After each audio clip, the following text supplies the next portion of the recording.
¿Qué tal? Muy buenas noches, bienvenidos un jueves más a Vigo de cerca en el Día Mundial del Trabajo. Aquí estamos trabajando, bueno, no, lo hemos dejado grabado el día anterior, es festivo en la ciudad, pero aquí seguimos, ya saben ustedes, para contestar a sus preguntas, las que nos dejan en el contestador automático 986 43 0506 o también a través de nuestro correo electrónico vigodecerca@televigo.com.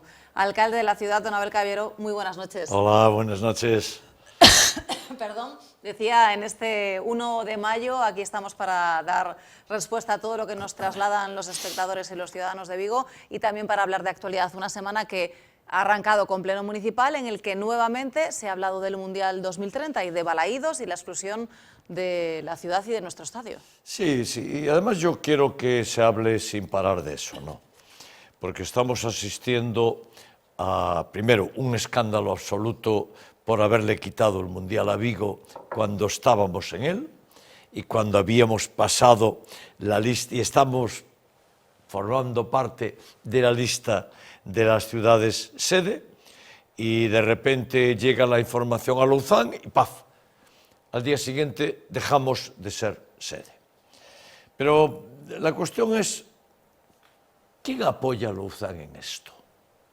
Louzán todo señala que está detrás de todo aquello que tiene que ver con Vigo en la catalogación como sede del Mundial. Pues, por ejemplo, que la directora de la candidatura la componían 3 personas, Fernando, Jorge y Mato, y la señora Mato. 3 personas son las que toman la decisión. Y claro, yo estuve releyendo ayer lo que dicen 2 de los 3. Y tanto Jorge como este nombre imposible de Jorge, que es el del apellido imposible, y Fernando, Mowinkel, dicen que ellos no conocieron, ni tomaron parte, ni saben cuándo fue la puntuación que se hizo después de tener la lista que eliminó a Vigo. 2 de los 3 miembros, ¿vale? Eran 3. 2 dicen, no, nosotros estuvimos cuando hay una lista en la que está Vigo. Y si 2 no están cuando Vigo se cae, ¿qué pasó? Pues pasó que la señora Tato hizo una nueva puntuación y puso a San Sebastián por encima de Vigo. Y lo sabe toda España. Lo dice la misma señora Tato. Dice que ella repuntuó. Dice otras cosas, dice, bueno, fue por unanimidad con los otros miembros. No, los otros miembros de la comisión dicen que no. Dicen que ellos no saben nada de eso, que no estuvo tal reunión, que no la hubo. La propia señora Tato dice que esa reunión fue en una cafetería. Y los otros dicen que ni cafetería ni naranjas de la China, que no hubo tal reunión. Y por tanto, claro, un escándalo.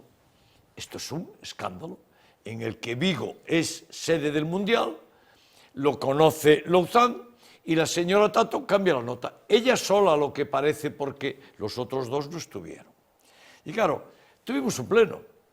Y yo quise tener un pleno para volver a hablar del Mundial y el Bloc y el PP no quieren hablar del Mundial. No quieren. El Bloc y el PP no quieren que se hable del Mundial. Y yo sí quiero que se hable del Mundial. ¿Por qué? Porque engañaron a Vigo. Y entonces los 2 decían que por qué se hacía ese debate, qué había pasado. Pues pasó una cosa muy importante. Desde el último pleno donde también condenamos que Vigo no estuviera en el propio Mundial. Pasó que en Vigo estuvo Louzán y no dijo nada. No explicó por qué Vigo había dejado de ser sede aprobado por los 3 miembros de la candidatura. Pero pasó algo más además. Desde el último pleno hasta ahora pasó que estuvo en Vigo el consellero de Deportes de la Xunta y dijo que Louzán ya había dado explicaciones.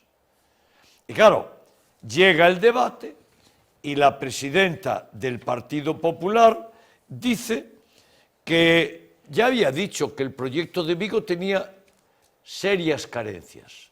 Yo le dije que me diga cuáles. Y sigue sin decir cuál es el PP de Vigo y su presidenta. Pero el otro día habló en el pleno de esto y dijo Un proyecto que no era imbatible, como pretendía hacernos creer el señor Caballero, sí era imbatible. Nuestro proyecto era imbatible. Y lo batieron con esto que dos dicen que no y una dice que sí. Y por tanto, con algo que tiene todo el aspecto de ser un inmenso escándalo, una enorme trampa. Tiene todo el aspecto de ser una enorme trampa. Y sin embargo, la portavoz del PP de Vigo, la de Vigo, le da credibilidad. Y dice, y como la de Vigo aprobó, pero solo con un 5, también la acabó superando San Sebastián. La acabó superando San Sebastián porque le recalificaron su nota, porque se la rehicieron, porque la señora Tato, a lo que dicen los otros miembros de la candidatura, sola y sin contar con ellos, recalificó. ¿Y quién es la señora Tato para recalificar? Ella sola, a lo que se ve en una cafetería reunida con ella misma. Y por tanto, un escándalo. Toda España sabe que es un inmenso escándalo.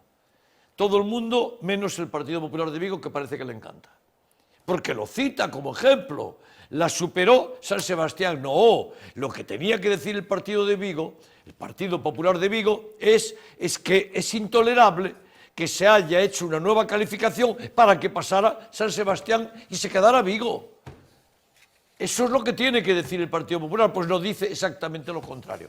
Y yo digo que el Partido Popular de Vigo y el bloque de Vigo no quieren que Vigo sea sede mundial. Y es así. Y Rueda no quiere que seamos sede mundial. Y el consejero de Deportes no quiere que seamos sede mundial. ¿Qué pasó?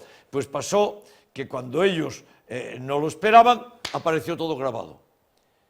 Y aparecieron los correos electrónicos de esta señora Tato al señor Louzán. Y apareció la primera lista en la que estaban todos puntuando y Vigo estaba, y una segunda lista que 2 de los 3 miembros no conocían. Y esto se llama un escándalo. Un escándalo. Y lo peor, el Partido Popular de Vigo apoyando a Louzán para que Vigo no sea sede del Mundial y me enerva. Me enerva. Y el bloque, alguien lo oye, calladito, no va con él. Si Vigo se queda fuera, se quedan encantados. Y esta es la realidad. La realidad es que Louzán tiene el apoyo de Rueda. ¿O alguien cree que Louzán quita a Vigo de sede del Mundial, que lo éramos, y Rueda no se entera? ¿Alguien lo cree? Nadie. Louzán es un destacado militante del Partido Popular. Y el consejero dándole apoyo a Louzán. Y la presidenta del PP de Vigo, parece increíble, de Vigo, dándole apoyo a Louzán para que no seamos sede. Pues vamos a defender con uñas y dientes la candidatura de Vigo. Y hoy me reuní con todos los clubes de fútbol base de Vigo, con los presidentes, con los directivos.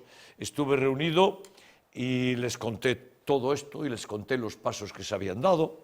Vale, ahí está.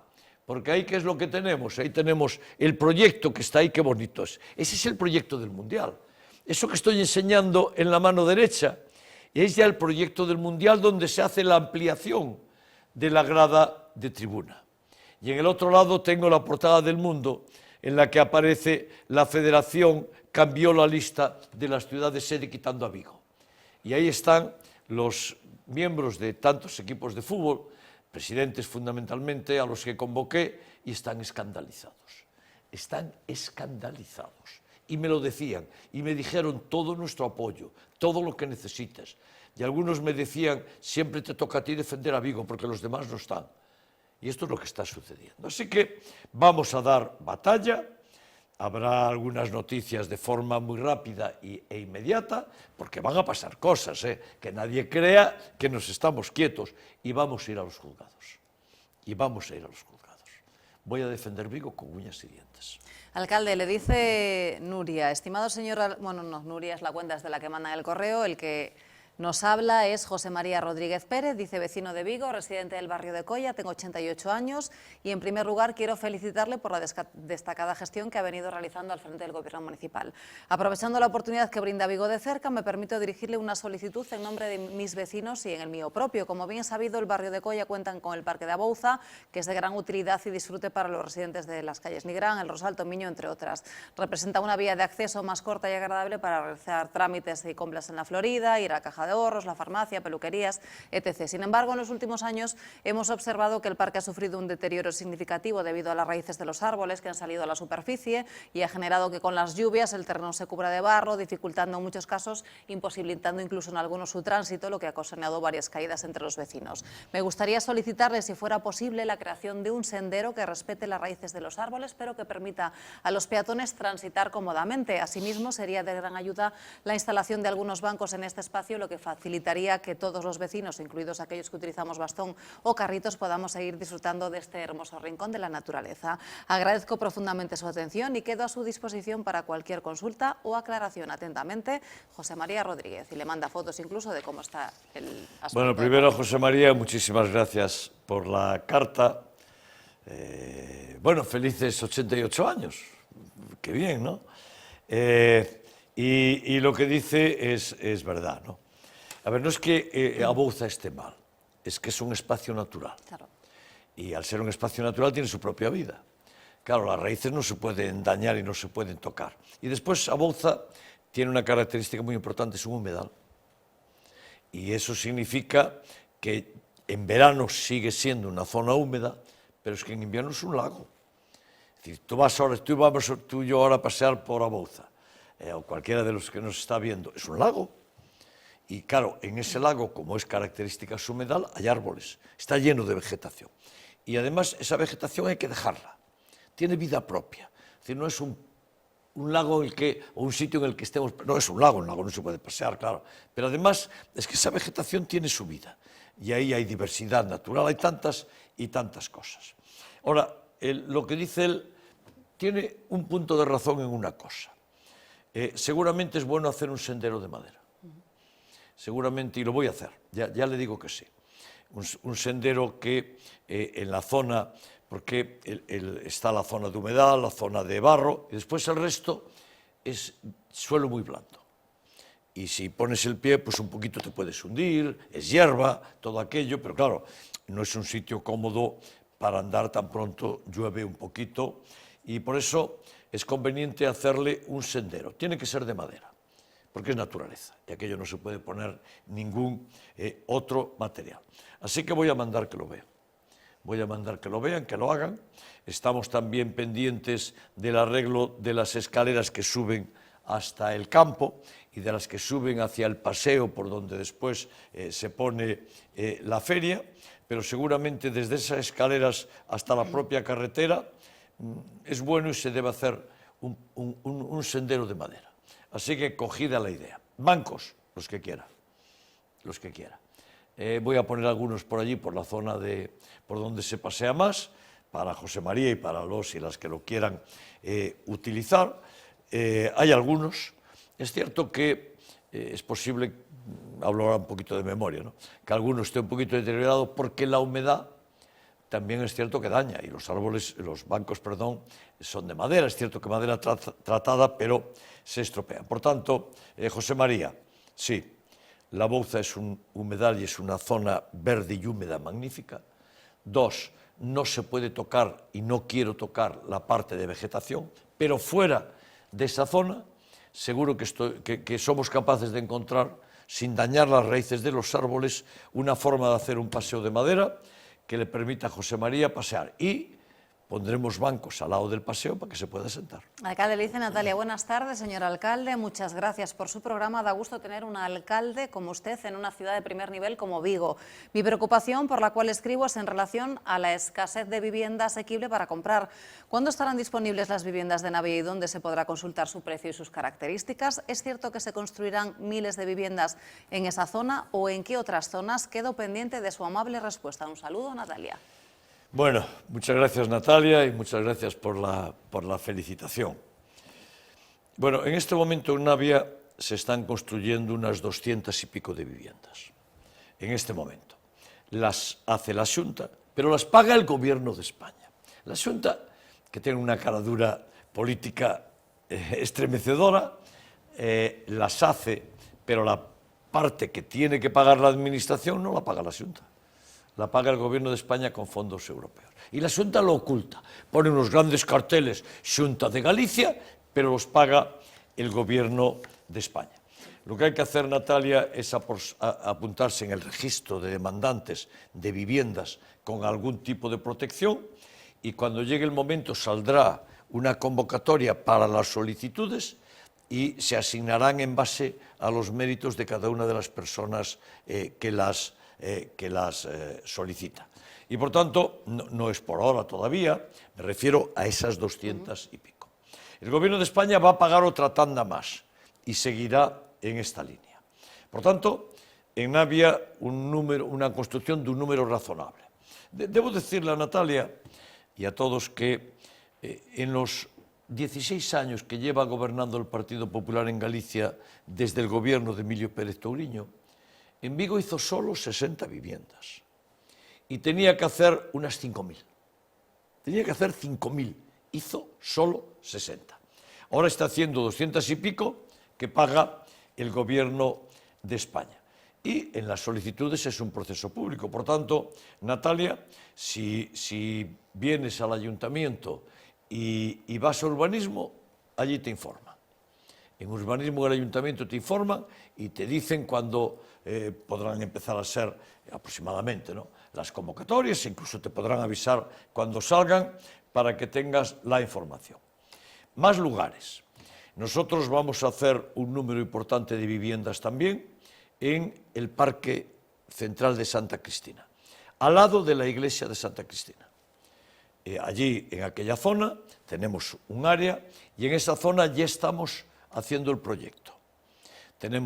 Es la zona donde se meten los camiones, allí tenemos material. Bueno, pues eso lo vamos a pasar a una nave y vamos a construir ahí viviendas en venta y en alquiler a precio tasado y, por tanto, asequibles. Vamos y estamos haciendo lo mismo en Barreiro, en Lavadores. En Barreiro, en Lavadores, estamos haciendo allí en un suelo que tiene el ayuntamiento una especie de U en la que va a haber viviendas también a precio tasado en compra o en alquiler, y después eso va a llevar ahí una parte también pública, pues un auditorio, un sitio de reuniones y, por tanto, una zona social para el conjunto de la parroquia. Va a haber viviendas en el plan se va a aprobar en el plazo de unos poquitos días y ese plan es un plan que tiene muchísimas zonas y muchísimas viviendas de protección. 14.500 viviendas de protección. En zonas, por ejemplo, pues va a haber en la Avenida de Madrid, arriba de todo, en la zona que da contra San Roque, ahí va a haber viviendas. La parte de abajo de eso se llama el ofimático, ahí va a haber viviendas. Zona Franca va a hacer viviendas en Guixar también, y estoy hablando a precio tasado. Y después, Zona Franca va a hacer viviendas al lado de Baleidos. Allí va a hacer el Welcome Center, pero la Xunta no lo deja hacer porque no quieren que hagamos un edificio singular, y entonces de Zona Franca ahí vamos a hacer vivienda también a precio asequible. Y por tanto, Natalia, yo seguiré informando desde aquí, y si sigues viendo el programa, que ya veo que lo ves, pues yo lo que voy a hacer es, desde aquí, anunciar las convocatorias, que es una buena idea. ¿Sí? Se nos acaba de ocurrir ahora. Es una buena idea. Así que tú sigue viendo el programa, que yo te informo, a ti y a todo Vigo. Alcalde, estamos ahora mismo... Es buena idea eso, ¿eh? Pues tomamos nota, ya queda Tomamos ahí, nota, claro. tomamos nota. Cosas del directo, como se suele decir. Bueno. Estamos rodeados de luces ahora mismo, alcalde, en este plató, que bueno, el lunes pudimos seguir haciendo nuestro trabajo, porque aquí tenemos generadores y demás, y tuvimos electricidad y combustible, y pudimos gozar de luz, pero fue algo extraordinario lo que pasó el pasado lunes, cuando estuvimos, bueno, pues una jornada de desconexión, sin electricidad, sin teléfonos móviles, que por suerte ya se ha repuesto, ya volvemos a la normalidad, pero queda ahí tan cerca y tan lejos. Sí, sí, y felizmente bien superado, porque la ciudad estuvo a la altura de las circunstancias. Yo creo que España estuvo bien, la gente, pero Vigo fue soberbio. Pero quiero empezar con una broma, porque yo estaba viendo el móvil ayer, estaba dándole vueltas a mi móvil, y entonces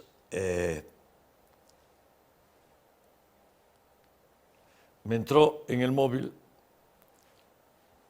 a ver si me gira, así. Y me entró en el móvil esto. Estamos probando las luces de Navidad, pone. ¡Viva Vigo! Y aquí el pone, alcalde. estamos probando las luces, estábamos probando las luces de Navidad. ¡Viva Vigo! Y circula por toda España.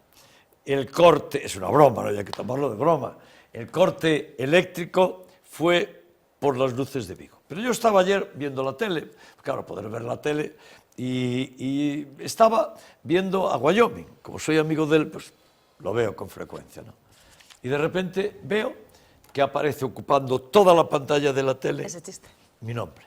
No, mi nombre, mi nombre. Y Wyoming sentado justo delante. Y de repente dice, ya sabemos por qué fue. El culpable, ¿no? Ya sabemos por qué fue. Fue Abel Caballero. Y entonces salía mi voz, que era Raúl imitándome, diciendo, sí, estábamos probando 200.000 millones de luces LED de las siguientes Navidades y pasó lo que pasó. Y a partir de ahí, 5 minutos enteros. ¿Hablando de Vigo? Hablando de Vigo, con un sentido del humor excepcional. Y es la parte un poco jocosa y cómica de esto, ¿no? Es la parte de que todo el mundo dijo, y mucha gente me dice, oye, alcalde, menos mal que no pasó el día siguiente del encendido. Si pasa el día siguiente del encendido, sí nos echa la culpa toda Europa. Pero después, claro, allí en el programa decían, y también ahora que tenga cuidado Canadá, porque ahora vamos a hacer el parque de abetos más importante del mundo. Y vamos a traer todos los abetos de Canadá para Vigo. Graciosísimo, graciosísimo. La gente que hace humor son ingeniosos y de una inteligencia privilegiada. Bueno, pues volviendo al apagón, la ciudad se comportó bien. Yo estoy orgullosísimo, porque hubo un comportamiento de la ciudad extraordinario. Nosotros hicimos 5 reuniones del Comité de Emergencias local. Lo reuní a los 10 minutos del apagón, cuando supe que era un apagón de toda España, reuní el comité. Y la primera reunión la hicimos de pie, en la sala de control de tráfico, porque yo me di cuenta de la gravedad.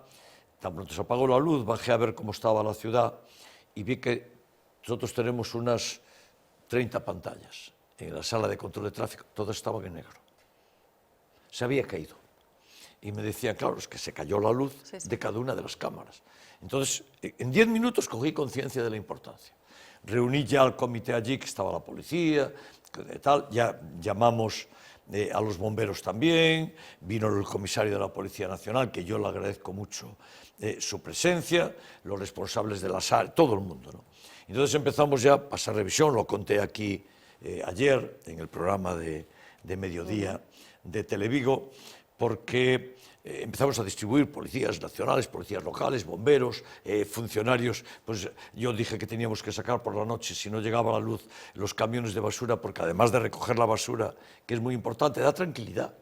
Si tú ves que los servicios funcionan, tu alerta es menor. Y yo estaba pensando ya en la noche, porque sí tenía la certeza de que yo sé la dificultad de recuperar un apagón así. Es técnicamente complejísimo. En Texas tardaron 15 días. 15 días. Tuvieron un apagón similar y tardaron 15 días. Aquí ellos decían entre 6 y 10 horas, y entonces yo me puse en el evento y pasó de que fuera un poquito más. Y entonces fuimos distribuyendo ya todo y nos encontramos con el problema más serio que hoy, que estuve con la Guardia Civil, estuvimos repasando también. El riesgo mayor que tuvimos y el mayor contratiempo era la falta de combustible. Claro. Porque las gasolineras sin electricidad no funcionan y por tanto no se puede sacar de allí. Pero claro, nosotros tenemos un montón de coches, un montón de motos, los bomberos tienen camiones, tenemos grupos electrógenos, muchos grupos electrógenos de la ciudad, de los hospitales, de los centros, todos funcionan con energía. Claro, ¿y si dura 2 días? Aquí nos duraba, por ejemplo, 10 horas. Exacto. Pues ¿sabes qué hubiera pasado? Te lo hubiéramos dado nosotros. Porque yo rápidamente centré en eso, me di cuenta de que nuestra principal cuestión era el tener gasolina y gasóleo. Claro. Poder suministrar a los grupos electrógenos, porque son los que mantienen los centros sensibles, o los camiones de bomberos. Si tú sacas un camión de bomberos, gastas un depósito. ¿Y después qué haces? Después ya no tienes más.